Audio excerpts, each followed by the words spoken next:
Bonsoir à toutes et à tous, heureux de vous retrouver pour la tranche info en direct sur votre antenne Canal 10 Télévision avec au programme de cette soirée Info 10, le journal local et régional qui sera suivi du Focus, une heure de débat sur l'actu.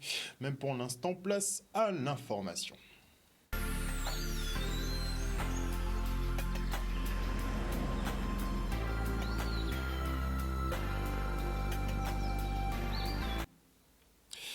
Nous sommes le mercredi 8 décembre 2021 et après 22 jours de blocage, la ville de Sainte-Rose a enfin été libérée hier. Les forces de l'ordre ont procédé à la levée des multiples barrages érigés entre la Boucan et Sainte-Marie. Une délivrance pour certains administrés fatigués d'une mobilisation qui a beaucoup trop duré selon eux. Une intervention à Sainte-Rose qui a pris un certain temps mais a raison. Pour le maire Claudine Bajazet, les services de l'État auraient élaboré une stratégie afin d'éviter des affrontements trop violents sur le territoire. Regardez. Il faut comprendre qu'il y a des compétences qui sont des compétences communales et des compétences qui sont des compétences de l'État. Avec l'État, j'entretenais un lien par rapport à la circulation des biens et des personnes et la sécurité aussi, la circulation, la libre circulation et la sécurité des biens et des personnes. Mais l'État n'était pas encore prêt à intervenir. Ça ne signifie pas que l'État se désintéressait. L'État essayait de trouver une solution pour que les choses se passent au mieux, sans affrontement. Je suis contente de voir que ce déblocage ait pu se réaliser, puisque tout de suite on voit que la vie a repris, parce qu'il y a eu les moyens tout de suite aussi pour pouvoir rétablir la circulation. Et ben voilà, les Saint-Rosiens aujourd'hui, ils respirent, ils sont contents. Ce qui est important maintenant pour nous, municipalités, c'est de continuer à maintenir le dialogue avec les contestataires, avec ceux qui étaient sous les barrages. Et ils n'étaient pas forcément tous des contestataires, parce que dans la population aussi, il y a des gens qui ont pris aussi la mesure des revendications qui étaient portées aussi, mais ce sont ceux-là qui étaient au premier plan, donc, et beaucoup de jeunes. Donc aujourd'hui, ce dialogue, c'est moi qui ai rencontré l'un d'eux, pour lui demander de prendre contact avec les autres pour que nous puissions nous rencontrer. Le dimanche dernier, nous avons écouté tout le monde. Un cahier de revendication nous a été porté, c'est un cahier de revendication spécifique à Sainte-Rose, sur lequel nous avons demandé au département d'envoyer un délégué, à la région d'envoyer un délégué, qui ont donné leur parole. Et puis nous nous sommes rencontrés lundi au niveau de la municipalité sous le cahier de revendication pour voir ce qui était propre à la municipalité. Nous avons rencontré hier le conseil départemental, le conseil régional sur des mesures, des dispositifs qui sont propres au conseil régional et au conseil départemental. Et tout ce qui concerne l'État, nous irons vers l'État porter ces revendications. Je pense qu'il est important que nous puissions garder ce lien et que nous puissions le préserver d'ailleurs. Je vais demander aux Saint-Rosiens d'être patients. Nous sommes là avec eux, nous poursuivons le travail, ce n'est pas facile, mais pour leur dire, bon voilà, nous sommes là et que nous allons peut-être venir plus souvent leur apporter des éléments de communication, des éléments de fonctionnement. Nous nous sommes rapprochés de la jeunesse qui a compris effectivement que ce lien doit être établi, mais ce lien doit être poursuivi pour que nous puissions trouver effectivement des solutions, mais des solutions qui soient pérennes. Il y en a quelques-unes. La municipalité a agi, elle a des dispositifs, mais si les jeunes sont dans la rue, ça prouve que les dispositifs, il y a un problème. Les dispositifs ne fonctionnent pas tout à fait. Donc nous allons trouver des solutions avec le conseil départemental, avec qui nous avons le contact, avec le conseil régional et avec l'État, pour que nous puissions trouver des solutions, mais des solutions qui soient pérennes. Et ainsi, que les cœurs puissent être apaisés et que notre vie soit plus paisible à Sainte-Rose et dans la Guadeloupe. Un reportage signé Michel Depape. Parlons maintenant du président du conseil scientifique, Jean-François Delfrécy, qui a évoqué le recours à une 4e dose de vaccin. Un schéma complet évolutif, comme en Israël, qui se lance dans une nouvelle campagne d'injection. On l'écoute.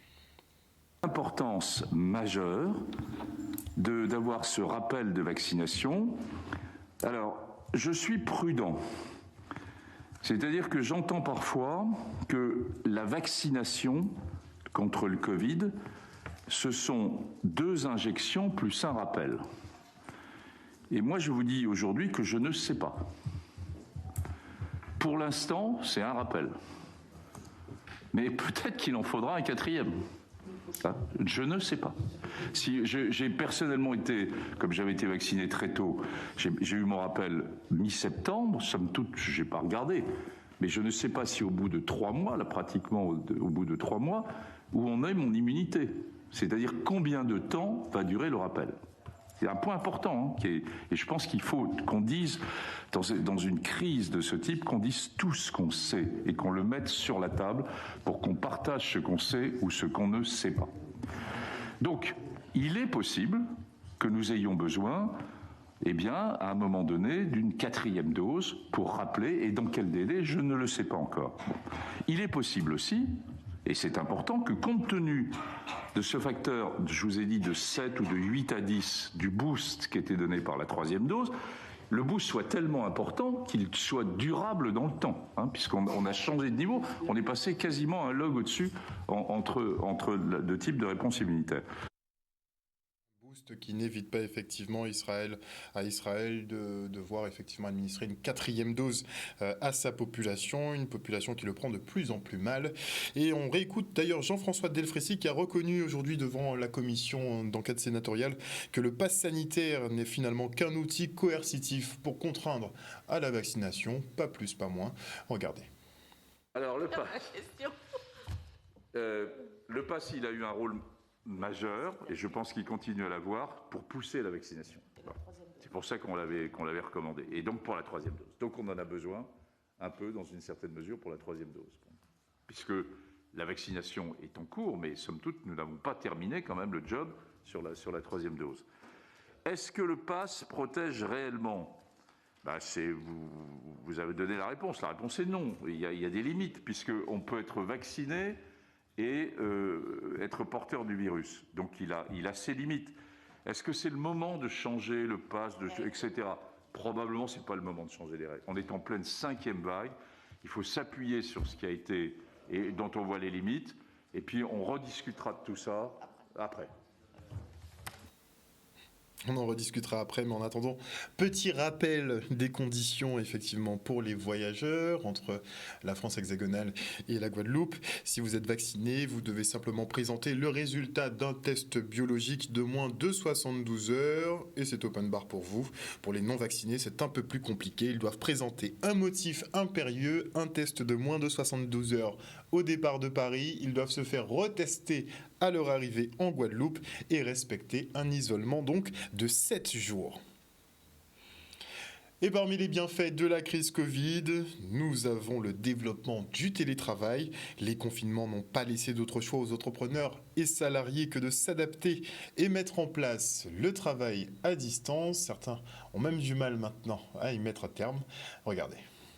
Depuis le premier confinement, depuis la première fois où on a dû arrêter d'aller au bureau, donc je suis avec les autres collègues entrés en système de télétravail. Ensuite, quand les choses se sont débloquées, le 100% télétravail s'est transformé en télétravail 2 jours et travail en présentiel 3 jours.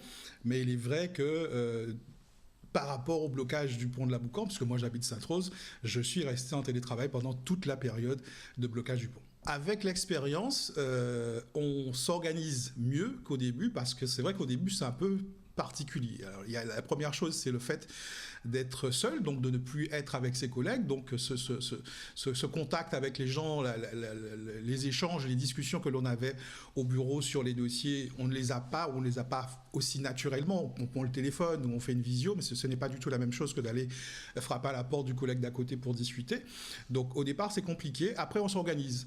Et ce qu'il y a de plus compliqué, en fait, c'est de s'organiser du temps de travail, puisque vu qu'on est à la maison, donc on est entre guillemets perturbé par le quotidien, par le repas qu'il faut faire, si les enfants sont là, gérer et s'occuper des enfants, c'est vrai que c'est particulier. Mais avec le temps, en fait, on trouve la bonne organisation et on trouve le bon côté, les bons côtés du télétravail.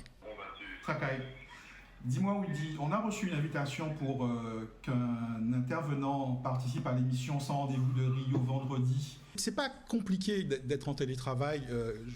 On a pu gérer tous les dossiers, puisque là on est en train de préparer notamment Joie Tradition le 19 décembre. Et c'est un moment important pour nous. Il y a beaucoup de communication à faire autour de cette manifestation-là.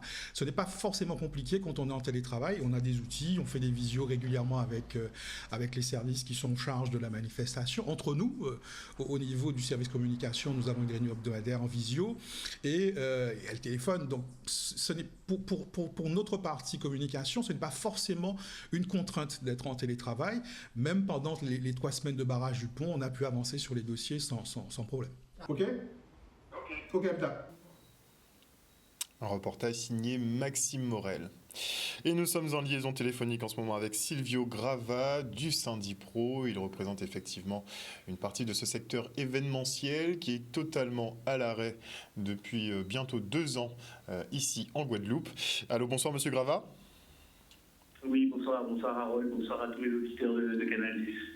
Alors, vous, le Syndipro en particulier et justement les acteurs de l'événementiel en Guadeloupe avaient décidé de retarder un peu l'ouverture de vos établissements en attendant effectivement une embellie, une période un peu plus stable. Finalement, vous n'avez pas réouvert. Au national, ils ont pu fonctionner pendant un temps. Là, le Premier ministre Jean Castex a annoncé en début de semaine donc qu'à compter du 10, donc de vendredi, que vous ne seriez plus autorisé à recevoir de la clientèle dans vos établissements. Qu'est-ce que vous en pensez ? C'est-à-dire que c'est quand même un petit peu dommage parce que malheureusement cette autorisation de réouverture qu'on attendait depuis si longtemps, nous l'avions eue à partir de début novembre. Donc certaines discothèques ont pu effectivement réouvrir pendant quelques week-ends. Après, effectivement, il y a eu ce mouvement social qui est arrivé en Guadeloupe et qui a tout arrêté. Donc pour le moment, nous avons entendu les annonces du ministre. Certaines fois, effectivement, ils nous disent que la loi métropolitaine concerne effectivement les dom-toms, d'autres fois non.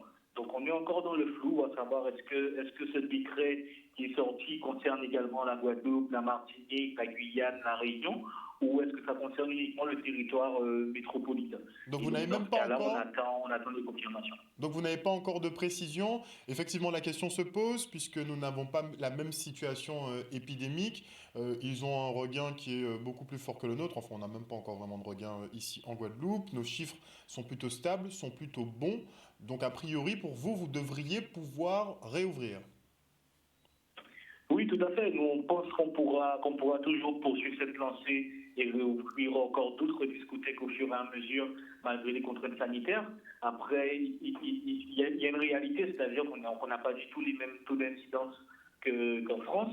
La Guadeloupe est encore un département assez sain au niveau de la circulation de la pandémie. Donc on se demande est-ce que effectivement les règles métropolitaines seront appliquées ou pas en Guadeloupe. Est-ce que la manière de faire la fête n'a pas un peu changé ? Est-ce que vous ne craignez pas que les Guadeloupéens, justement, ne répondent pas à l'appel quand vous réouvrirez ? Puisque tout le monde s'est organisé entre-temps pendant 2 ans. Ça c'est une certitude, Harold. Quand vous voyez en plus le mouvement social qui se passe en ce moment, on sent très bien qu'il y a une réticence de manière générale. Donc nous ne sommes pas là pour condamner ce mouvement, bien au contraire, nous partageons bien nombre de points de revendication qui sont mis en avant à travers cette grève. Après, il faut voir un petit peu comment on va réussir à s'en sortir, comment on va redémarrer les choses. Mais justement, après 2 années, on va dire, de vaches maigres, vous aviez des dispositifs justement pour vous permettre de tenir. Le gouvernement, visiblement, a dégagé un budget pour votre profession. Est-ce que vous avez déjà eu des échos sur le déblocage des fonds et effectivement les sommes que vous pourrez percevoir ? Ah non, pas du tout. Jusqu'à maintenant, pas de nouvelles sur le déblocage des fonds. Je pense que tout le monde s'en doute. Hein. Quand vous donnez de l'argent à l'État, ils sont les premiers à apparaître et à partir du moment où c'est eux qui doivent débloquer une subvention, ils font un petit peu les morts. Donc malheureusement, on va devoir aller les chercher, on va devoir encore se mettre à l'avant, aller au combat pour pouvoir récupérer ce qu'on nous doit. Donc on verra bien comment ça va se passer. Là, en ce moment, pas mal de personnes nous interrogent sur les fêtes de fin d'année. C'est vrai que c'est très compromis. Habituellement, chaque discothèque a déjà son programme pour le 31 décembre.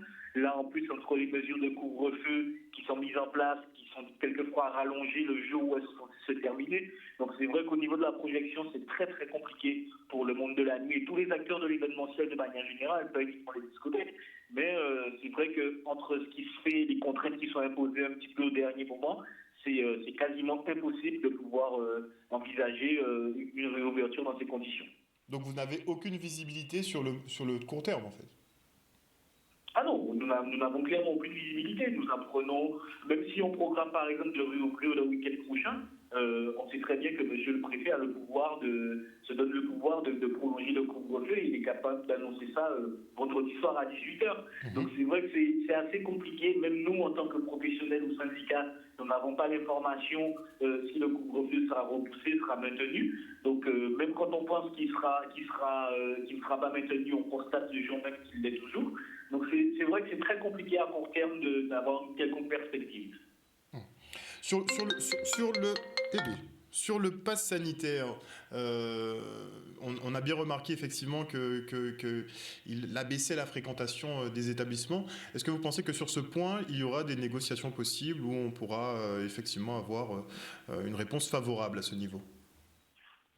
Nous espérons que nous aurons quand même au moins une ouverture des négociations sur le pass sanitaire. La problématique du pass sanitaire est qu'aujourd'hui, quand on voit que dans la communication du ministre de l'Outre-mer, il reconnaît que seuls 33% de la population a sa deuxième dose, expliquez-moi comment on peut tenir une économie avec seulement 33% de la population. Quand en rajoutant en plus des personnes qui ont déjà effectivement eu le Covid et qui ont ce pass sanitaire pendant 6 mois, on est peut-être aux alentours de 40%, mais économiquement, ce n'est pas viable. Donc j'espère qu'ils vont se rendre compte qu'effectivement qu'il faut ouvrir les négociations, qu'il faut ouvrir cette période de transition justement qu'on demande, voir justement qu'est-ce qu'on peut mettre en place en matière de dispositifs. Nous avons également des propositions à faire. Encore faudrait-il qu'ils aient conscience qu'avec 33% de vaccinés deuxième dose, l'économie de la Guadeloupe, elle va droit dans le mur. Ce n'est pas tenable. Est-ce que vous êtes déjà en contact avec les autorités compétentes, qu'elles soient locales ou nationales, ou bien on doit s'attendre peut-être à un mouvement social de votre part ces prochains jours ? Il faut savoir qu'au Syndipro, ça fait depuis juin 2020, nous avons été fermés en mars 2020, le tout nous organiser depuis juin 2020, nous sommes sans cesse tous les jours en contact avec les autorités, on enchaîne les réunions. Donc c'est vrai que ça fait 2 ans que nous sommes épuisés, 2 ans que nous sommes fatigués. Et tout ce qu'on prédisait, malheureusement, c'est ce qui est en train de se réaliser. Donc, même si effectivement nous avons les contacts, mais en face, je pense que le plus important est d'avoir des interlocuteurs qui sont prêts à entendre, qui sont prêts à se rendre compte de la réalité du terrain et qui sont prêts également à écouter ces acteurs qui sont sur le terrain au quotidien. Merci beaucoup Sylvio Grava, je le rappelle, secrétaire général du Syndipro, d'avoir répondu à nos questions ce soir. Parlons maintenant de l'UNSA qui souhaite s'entretenir effectivement avec la rectrice d'académie pour régler le problème de l'article 41 de la loi 3DS. Les adjoints membres des directions de collèges et lycées passeront sous l'autorité des collectivités majeures, à savoir le département et la région. Pour le syndicat, cette décision montre la méconnaissance des députés quant à la vie scolaire et le risque de fragiliser le fonctionnement des équipes en place. Ils souhaitent donc demeurer sous la tutelle de l'éducation nationale. On fait le point avec Gustave Biram. C'est un ancien projet de loi qu'on pensait qu'il était abandonné depuis très longtemps parce que les députés l'avaient proposé, le Sénat l'avait refusé et au niveau, national, on avait déjà discuté dessus avec le ministre de l'Éducation nationale et en principe il allait dans notre sens. Il pensait que c'est quelque chose il nous avait dit en tout cas que c'est quelque chose qui avait été abandonné. Et là, nous constatons que cette semaine, ou au plus tard la semaine prochaine, ils veulent voter une nouvelle loi. Et dans cette loi, il y a un article qu'on appelle l'article numéro 41 qui ferait que dorénavant, les adjoints gestionnaires qui font partie de l'équipe de direction des collèges et des lycées seraient sous l'autorité fonctionnelle, soit du département s'ils sont au collège, soit du président de région s'ils sont en lycée. Donc nous pensons que c'est vraiment, il y a un vrai problème politique. On ne peut pas avoir quelqu'un qui fait partie de l'équipe de direction d'un établissement de second degré et qui n'est pas sous l'autorité, en tout cas pas sous l'autorité complète de son chef d'établissement et de la rectrice, notamment pour nous en Guadeloupe, mais qui a une partie de son autorité qui soit sous la coupole politique, soit du département, soit de la région. Et c'est à ce titre-là que nous trouvons que c'est inadmissible ce qui se passe aujourd'hui et que nous voulons que les choses restent en l'état, c'est-à-dire que l'agent gestionnaire faisant partie intégrale de l'équipe de direction, eh bien, reste toujours intégralement dans cette même position. Nous sommes personnels de l'éducation nationale et pour nous, il n'est pas question que cette autorité fonctionnelle aille au niveau de l'éducation nationale. Il faut vous dire qu'aujourd'hui, c'est national. Partout, dans toutes les académies de France et de Navarre, les syndicats sont mobilisés, les chefs d'établissement sont mobilisés et les recteurs reçoivent tout ce personnel, ces chefs d'établissement, ces syndicats. Et aujourd'hui, comme à son habitude, notre rectrice refuse de nous rencontrer sous prétexte que son agenda est rempli. Pour nous, cela c'est un mépris parce qu'il en va de l'avenir de nos métiers, il en va de l'avenir à notre part de notre éducation nationale. Donc, ne serait-ce que 5 minutes, nous estimons que notre rectrice aurait dû nous recevoir parce qu'il faut qu'elle aussi nous donne sa vision de la chose. Parce qu'elle est politique, elle est la représentante du ministre de l'Éducation nationale. Donc, on veut savoir aussi sa position par rapport à cette loi-là. Donc, nous attendons aujourd'hui, nous venons d'avoir sa directrice de cabinet qui nous dit que l'agenda est rempli, alors que partout en France, je vous dis, les recteurs et les rectrices ont reçu ces gens-là. Nous venons d'avoir des remontées par nos collègues de la métropole qui nous disent qu'ils ont été reçus, que cette mobilisation est suivie. Et en Guadeloupe, malheureusement, comme par ailleurs, notre rectrice refuse de nous recevoir sous prétexte que son calendrier est rempli. Et ça, nous ne le comprenons pas, parce que nous devons pouvoir aussi échanger avec elle pour qu'elle nous donne son point de vue. Et même si l'atmosphère est un peu morose en ce moment, avec un monde en crise depuis 2 ans maintenant, eh bien certains restent positifs et se préparent même pour les fêtes. À la boucherie Vaïti-Lingon, on garde l'esprit de Noël, même si on reste les pieds sur terre. Regardez. Noël reste une fête traditionnelle, intéressante, et il faut toujours de la gaieté. Même s'il y a des soucis à tous les niveaux dans le monde, il faut qu'on reste dans une certaine joie. Et c'est ce que je prône. L'euro, c'est quelque chose, la santé, c'est quelque chose, et la vie, c'est autre chose. Le mouvement en question, c'est un mouvement qui est pour la Guadeloupe. On est dans une situation critique en Guadeloupe, et c'est tout à fait normal qu'il y ait des manifestations. Le problème reste entier, et on ne peut pas aller à l'encontre du mouvement, donc on fait comme on peut par rapport à ce qu'on a. Le système de dégradation des biens n'est pas quelque chose que j'ai apprécié. On peut peut-être faire autrement. On est dans un service d'État français. La loi française est appliquée en France et dans les départements d'outre-mer. Donc il faut peut-être s'adapter au système et regarder comment on fait évoluer les choses. Nous avons des politiques pour ça. Moi, je ne suis pas un politique. Je ne suis pas là pour dire ce qu'on doit faire. Et on essaie d'avancer. En fait, nous, on n'a jamais eu véritablement de soucis d'approvisionnement en viande. Parce que l'abattoir du Moule a toujours fonctionné. J'ai entendu sur certains médias et sur certaines interviews que les gens n'étaient pas livrés. Nous, on a toujours été livrés, on a toujours eu ce qu'il faut. Donc, avant de se prononcer sur quelque chose, il faut peut-être voir les services d'État, la DSV, et voir la direction de l'abattoir, à savoir si des abattages sont faits ou pas. Parce que nous, on a réussi à déposer des bêtes à l'abattoir du Moule, notre viande a été livrée et tout s'est passé normalement. On fait une alimentation à la canne, à la banane et à l'aliment concentré de GMA pour nos porcs. Parce qu'on recherche un goût sur la viande de porc. Mes bœufs sont élevés de façon traditionnelle, ils sont libres. Ils mangent de la canne, ils mangent un peu d'aliments. En fait, dire qu'on fait du bio actuellement en Guadeloupe, c'est particulier. Je préfère ne pas me prononcer là-dessus. Parce que le bio, c'est beaucoup d'années de repos du sol, c'est beaucoup de contraintes.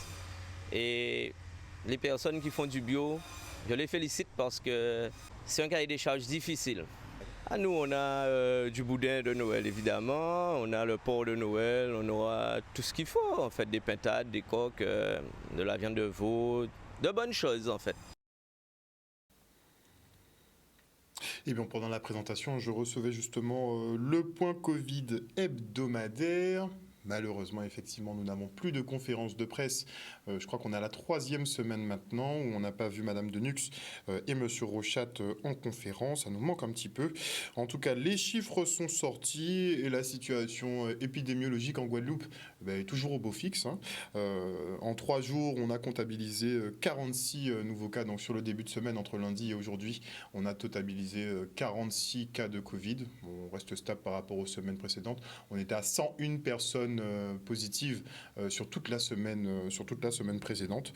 Donc on devrait être à peu près dans les mêmes valeurs, à tel point que le taux de positivité, lui, est de 1,4%. Il est extrêmement bas. Le taux d'incidence a également baissé et est à maintenant 26,8 pour 100 000 habitants. On compte tout de même 4 décès cette semaine, dont la plus jeune avait 66 ans, si je ne m'abuse. Oui, 66 ans pour la plus jeune, et le plus âgé avait donc 81 ans. Et bon, j'ai pas eu le temps de tout voir en détail, mais on a 6 patients Covid dans les services de soins critiques du CHU, et on en a 9 autres qui sont hospitalisés dans la médecine, au service de médecine. Donc rien de bien alarmant. On est très très loin effectivement de cette 5e vague qui a été annoncée très précipitamment, alors qu'on n'était même pas bien sorti de la 4e. Donc voilà, chers téléspectateurs. Petite information aussi, c'est qu'il reste effectivement a priori 992 personnels de santé qui refusent toujours de se faire vacciner et qui donc devraient être suspendus au 31 décembre prochain, puisque le délai qui leur a été imparti s'achève à cette date. Donc merci à vous d'avoir suivi ce journal, merci pour votre fidélité. N'oubliez pas que sur Canal 10 Télévision, vous faites l'information que nous diffusons. Le journal local revient demain à 18h30. Passez une excellente soirée à l'écoute de nos programmes. Bisous, bisous.